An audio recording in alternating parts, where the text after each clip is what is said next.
గూర్చి నువ్వు చెబితే దైవాన్ని నీ కొరకు చూశాడు కృతజ్ఞత. 11వ వచనం. యేసు ఫిలిప్పుదైన కైసర ప్రాంతంలోకి వచ్చి మనుష్య కుమారుడు ఎవడని జనులు చెప్పుకొనిచున్నారని తన శిష్యులను అడగగా, ఒక ప్రాంతం నుంచి ఇంకో ప్రాంతానికి వచ్చినప్పుడు ఈ ప్రాంతానికి వచ్చాం కదా, ఈ ప్రాంతంలో ఏమనుకున్నారు, ఈ ప్రాంతంలో నేనేం చెప్పాలి ఇప్పుడు? అర్థమైందా? శిష్యుల ద్వారా తెలుసుకోవాలంటున్నాను. అంటే యేసు ప్రభువుకు తెలియదని కాదు, తెలుసు. వారు కొందరు బాప్తిసం ఇచ్చి యోహాననియో, కొందరు ఏలియానియో, కొందరు ఇర్మియానియో లేక ప్రవక్తల్లో ఒకరని చెప్పుకొనిచున్నారని అని. అంటే ఇప్పుడు ఏమర్థమైందా? ఇప్పుడు అందరికి ఏం అర్థం వచ్చింది చెప్పండి? ఆ యోహాను చనిపోయాడు చూడు, ఆ యోహాను చంపించింది ఎవరమ్మా? బాప్తిసం ఇచ్చి యోహాను చంపించింది ఎవరు? రాణి.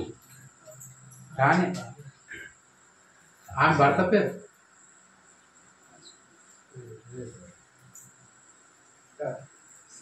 రాజు.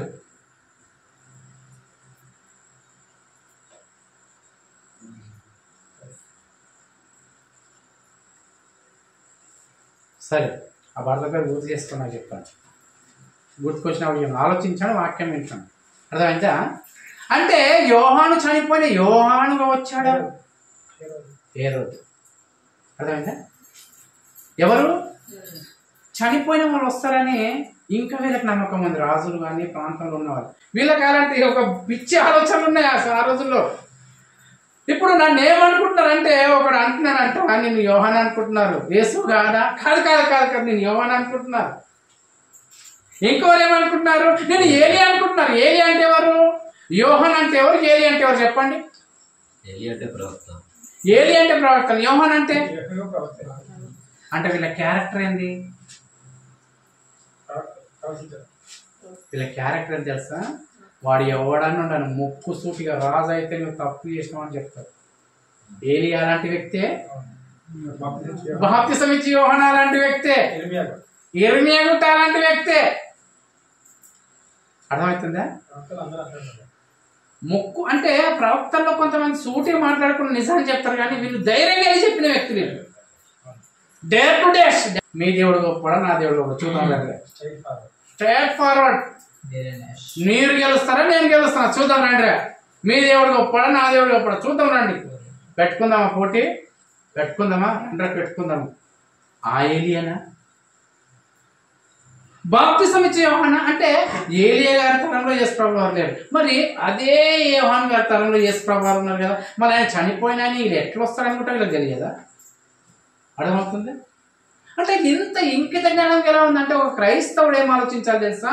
చనిపోయిన వాడు ఆ వ్యక్తి మళ్ళీ తిరిగి రాడనే నమ్మకము ఊరికి అంతెందుకురా. యోహాను, ఏలియా, ఇర్మియా ఎందుకు? ప్రవక్తలు కూడా అంటే అయిపోతుంది కదా. వాళ్ళు అనుకో ఏ ప్రవక్తలు ఎవరొకరు ఎందుకు అర్థం చేసుకో అన్నప్పుడు పోనీ అలా నీవేమనుకుంటున్నావు నా గురించి? శిష్యుని అడుగుతున్నాడు. ఇన్ని రోజులు నా అద్భుత కార్యాలు చూస్తారు, నా శక్తిని చూస్తారు, దేవుని కుమారుడు అన్నానికి ఎన్నో కార్యక్రమాలు చేశాను. చనిపోయి 4 రోజులు ఉన్న సమాధిలో నుంచి లేపాను, చనిపోయిన తర్వాత సమాధి తీసుకెళ్తున్న లేపాను, చనిపోయి అందరూ ఏడుస్తుంటే ఆ చిన్న పిల్లని లేపాను, 12 సంవత్సరాల కుమార్తెను. ఇదిగో కుష్ఠరోగులను బాగు చేస్తాను, గుడ్డి వాళ్ళని బాగు చేస్తాను, ఇదిగో 12 సంవత్సరాల రక్తస్రావం గల స్త్రీని చేస్తాను, బాగు చేస్తాను, ఉంచ చేయగల బాడీని బాగు చేస్తాను, నాలుక లేనివాడిని బాగు చేస్తాను, గుడ్డివాడిని బాగు చేస్తాను. ఎన్ని రకాలుగా ఉన్నాయో, ఎన్ని రకాలుగా వ్యాధులు వచ్చి మనుషులను చంపుతున్నాయో, అవి మనుషుల చేత ఆరోగ్యము డాక్టరు అంటే చేయలేని వ్యాధులు లేని సమయంలో, అంటే మందులు లేని సమయంలో ఇది చావడానికి వచ్చింది రోగం అని అనుకుంటాం కదా, అలాంటి రోగాలన్నీ నేను బాగు చేస్తాను. మీరు కళ్ళతో చూస్తారు. ఆ రోగాలనే కాదు, చనిపోయిన వారిని కూడా లేపాను. ఇప్పుడు నన్ను గురించి మీరేమనుకుంటున్నారా? శిష్యులు వాళ్ళు అనుకున్నారు, కొన్ని వాళ్ళకి తెలియదు, వాళ్ళు వింటున్నారు పోతున్నారు. మీరేమనుకుంటున్నారు? మీరు చెప్పండి అన్న. అప్పుడు చదవండి. అందుకు సీమోను పేతురు, నీవు సజీవుడవగు దేవుని కుమారుడవైన క్రీస్తు అని చెప్పి. అంటే ఈ పేతురు గారికి ఏం చేస్తా, ఈరోజు పేతురు గారిని చెప్పడానికి ఇంత తీసుకొచ్చిన సబ్జెక్ట్. పేతురు గారిని నిలబెట్టడం, పేతురు గారు ఆయన జీవితంలో ఎలాంటి కార్యక్రమాలు చేశాడు, ఎలా దేవుల్లో నిలబడ్డాడు, ఎలా పడిపోయాడు, ఎలా నిలబెట్టాడు దేవుడు అనే విషయంలో ఇంత సందర్భం తీసుకొచ్చాను పేతురు గారి గురించి చెప్పాలంటే. అర్థమైందా? అప్పుడు నీవు దేవుని కుమారుడవైన, సజీవుడవైన దేవుని కుమారుడవైన క్రీస్తు అన్నాడు. అన్నప్పుడు యేసు ప్రభువారు ఏమంటారు ఇప్పుడు చూడండి. అందుకు యేసు సీమోను బరియోనా నీవు ధన్యుడు. మరి దేవుడు పెట్టే పేరు మీకు ఎప్పుడన్నా గుర్తుకొచ్చిందా? ఓహో పేతురు, నీవు మీ నాన్నకు పెట్టారు కదా పేరు, సీమోన్ అని మీ ఇంటి వాళ్ళు పెట్టారు కదా, అయితే నేను పెట్టుకున్న పేరు ఏం తెలుసా? బండ. బాగుంది పేరు, బొక్కల బండ. బాగుందా పేరు? బాగుందా? యేసుప్రభు ఎలాంటి పేరు పెడుతున్నారు సీమోన్కు? బండ అంటే బాగుంది. ఒరే బండ అంటే మనకేం గుర్తుకొస్తుంది చెప్పు? ఏం రాదని ఆలోచన బండ. అర్థమైందా?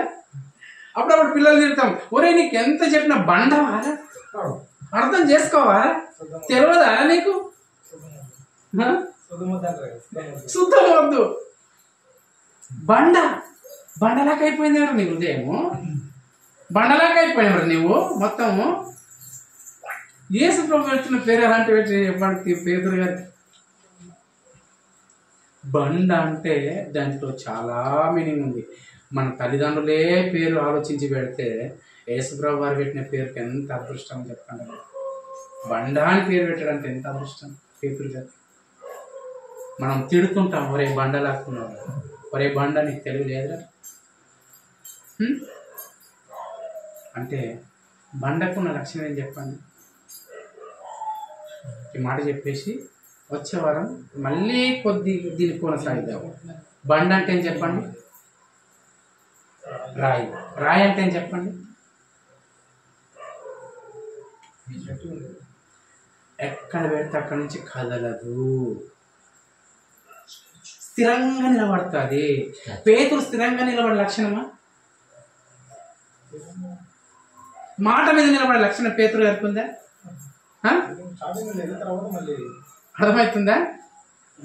అంటే నీవు ఎప్పుడు యేసుప్రభు చనిపోయేంత వరకు మాట మీద నిలబడిన వ్యక్తి పేతురు గారు. అర్థమైందా? అంటే ఎట్లా ఉన్నాడు? గాలి వస్తే అక్కడ పోతున్నాడు, అక్కడ నుంచి గాలి వస్తే ఇక్కడ పోతున్నాడు. అంటే ఒకసారి మంచిగా ఉంటాడు, ఒకసారి మంచిగా ఉంటాడు. అంటే నిలకడ లేని మనస్తత్వంతో ఉన్న పేతురు. మనసులో ఏది ఉంటే చెప్పాలనుకున్న పేతురు. అందరికంటే ముందు చెప్పాలి, మెప్పు పొందాలనుకున్న పేతురు. మెప్పు పొందితే సంతోషపడతాడు, తప్పు చెప్పి మాత్రం తిట్టుకుంటూ పడేది ఆయనే మళ్ళీ. అర్థమైందా? అంటే దేవుడు ఏమంటున్నాడు తెలుసా? ఇగో నీకు ఇలాంటి మనస్తత్వం ఉంది కదా, ఆకులాక నీ మనస్తత్వం ఉంది కదా, అట్టుపోతే ఇక్కడ కలిసి అటుపోతావు, అట్టుపోతే ఇటుపోస్తావు అంటే నీతో యేసుప్రభుతో ఏమంటాడు పేతురు గారు? ఇగో నేను చచ్చిపోవడానికి సిద్ధపడుతున్నాను, అయితే నీవు చేస్తే నేను చేస్తాను, నీతో పాటు నా చావు సిద్ధం అన్నాడు. గెస్సమనే తోటలోకి అందరు రాగానే ఏం చేశాడు? అందరికంటే ముందు పరిగెత్తాడు. అర్థమైందా? పోనీ పరిగెత్తాడు. మళ్ళీ ఎక్కడ వెళ్ళాడు? యేసుప్రభుని అయితే ఇక్కడ బంధించి విచారణ చేస్తున్నాడు, అక్కడ వెళ్ళి కూర్చున్నాడు. ముగ్గురు అడిగారు, ఏమని చేస్తా, నువ్వు శిష్యులు ఒకడు కదా అంటే నేను కాదన్నాడు.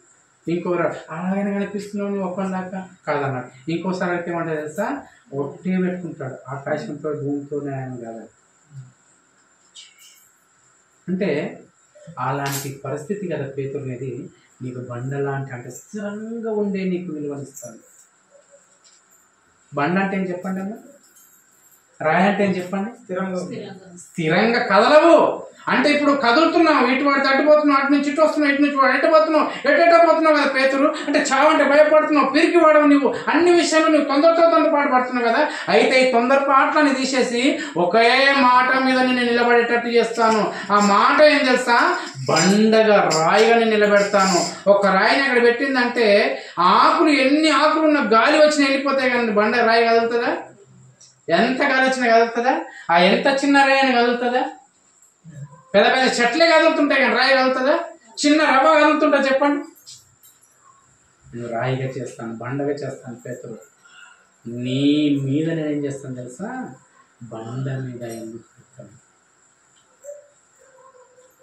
ఇన్ని చేయడానికి పేతురుకు నమ్మకం రావడానికి 2000 సంవత్సరాల క్రితం యేసుప్రభు వారు పేతురు బండలాగా మార్చడానికి, ఎంతమంది చెప్పినా వినకపోవడానికి, యేసుప్రభు మాట మీద నిలబడడానికి, ఆయన ఎలా చనిపోయాడు, ఆయన కళ్ళ ముందు చూసేటట్టుగా బ్రతికేసుకోవడం, ఎలా బ్రతికాడో చూశాడు పేతురు గారు. ఎలాంటి అద్భుత కార్యమో చేశాడు పేతురు గారు చూశాడు. ఎలా కొడుతున్నారో చూశాడు. ఇవన్నీ చూస్తున్నప్పుడు పేతురు గారికి ఏమొచ్చింది తెలుసా?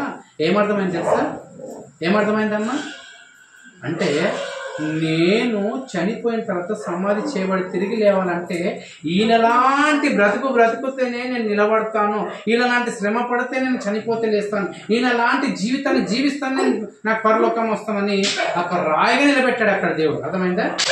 తన మనసును అందరు శిష్యులండి పేతురు గారు ఎందుకు వచ్చారు చెప్పండి అమ్మ. అర్థమవుతుందా? అందరు శిష్యులు 11 మంది 10 మంది పారిపోయారు. ఒక పేతురు గారే యేసుప్రభుని కొడుతుంటే, యేసుప్రభుని హింసిస్తుంటే యేసుప్రభుని చూడాలని ఎందుకు వచ్చాడు సార్? ఇవన్నీ నీకు అర్థం కావాలి. నీ బండలాక నా గురించి నువ్వు చెప్పడానికి నువ్వు నిలబడాలంటే నాకు చేస్తున్న హింసలు చూడాలి, నేను చేస్తున్న అద్భుతాలు చూసాడు, నేను చేస్తున్న సూచక్రియలు చూసావు. ఇక నన్ను హింసిస్తున్నప్పుడు నేను ఎలా ఓర్చుకుంటున్నానో ఆ ఓర్పుతనం కూడా నేను రావాలి. పేతురు బండలాగానే నిలబెడతాను అని యేసుప్రభు చనిపోతుంటే చూసిన వ్యక్తి, యేసుప్రభు హింసిస్తున్నప్పుడు చూసిన వ్యక్తి, యేసుప్రభు చనిపోతే లేపినప్పుడు చూసిన వ్యక్తి, యేసుప్రభు అద్భుత కార్యక్రమాలు చూస్తున్న వ్యక్తి, యేసుప్రభు నీళ్ళ మీద నడుస్తుంటే నేను నడుస్తానన్న వ్యక్తి, అన్ని నాతో పాటు ఉండాలనుకుంటున్నావు కదా. ఉండాలనుకుంటే నేను శ్రమ పడుతున్న జీవితాన్ని కూడా చూడు. నేనున్న చోటికి నువ్వు రావాలంటే, అంటే నీకేముండాలి? నేనున్న చోటికి రావాలంటే స్థిరమైన మనసు నీకు ఉండాలి. స్థిరమైన మనసు లేకుండా అక్కడ బాగా అవుతుంది అంటే అక్కడ వస్తావు, ఇక్కడ బాగా అవుతుంది అంటే ఇక్కడ వస్తావు, అక్కడ తగ్గుతుంది అంటే అక్కడ అవుతున్నావు. అంటే నీకు స్థిరమైన మనసు లేదు. నీకు శ్రమలు వస్తే నువ్వు తట్టుకోవు. నువ్వు చనిపోయిన తర్వాత నీకు నిత్య జీవం ఉంటుంది. మనం వచ్చేదంతా ఇది ఎందుకో తెలుసా పిల్లలు? చనిపోయిన తర్వాత దేవాలని ఒక విశ్వాసం కావాలి. అందుకని 2000 సంవత్సరాల క్రితం వచ్చి పేతురు గారు అన్ని చూశారు. అన్ని చూసిన తర్వాత ఆ బండ మీదనే యేసుప్రభుని సిలువేశారు. ఏ బండ మీద? రాయి బండ అన్న మీద, గోరుత కొండ మీద ఏముంది? మెత్తని మట్టి ఉందా? బండ ఉంది. ఆ బండ పైన సిలువేస్తారు. నీ మీద నన్ను చేస్తున్నారు పేతురు. నా జీవితాన్ని తీసుకెళ్ళాలంటే నీ చేతిలో పెట్టుకున్నట్టు ముందు తీసుకెళ్ళాలి. అంతేనా? నా జీవితాన్ని ఎక్కడ పెడుతున్నాను తెలుసా పేతురు? ఇక బండ పైన నీ పైన నేను వేసుకుంటున్నాను. అంటే నా భారం అంతా నీ పైన పెట్టి నేను వెళ్ళిపోతున్నాను. నువ్వు తీసుకెళ్లాల్సిన బాధ్యత నీది. తీసుకెళ్ళడా లేదు పేతురు గారు? ఎందుకు కష్టపడలేకపోతున్నావు వాక్యం విషయంలో? ఎందుకు బాబు నేను నీతి బ్రతుకుతున్నాను ఎందుకు ఆలోచన రాలేకపోతుంది మనసులో? ఎన్ని సంవత్సరాలు విన్నా ఆ ఆకులాగానే ఉంటున్నాం, కానీ బండలాగా మారే జీవితం ఎప్పుడు ఎందుకు వస్తలేదు? లోకానుసరమైన ఆశలు కొట్టుకపోతున్నావా? లోకానుసరమైన అలవాట్లకు కొట్టుకపోతున్నావా? లోకానుసరమైన సుఖానికి కొట్టుకపోతున్నావా? కష్టానికి శ్రమకు నిలబడు, హింసలకు నిలబడు, వ్యాధులు వస్తే వ్యాధుల కోసం నిలబడు. ఏది వచ్చినా నేను చనిపోయినా పర్వాలేదు కానీ నేను దేవుని కోసం నిలబడతాను. ఒక స్థిరమైన మనసును తీసుకో. ఆ నమ్మకంతో ఆ బండ పైన వేసుకోవచ్చు చనిపోయారు. ఆ బండ మీద రక్తాన్ని కార్చాడు. ఆ రక్తాన్ని మోసుకొని వెళ్ళింది ఎవరు తెలుసా? ప్రజలందరికీ పరిచయం చేసింది ఎవరు? మొట్టమొదట ఆ పేతురు గారు. ఆ పేతురు లాంటి మనసు నీకుంది ఈరోజు? అర్థమవుతుందా?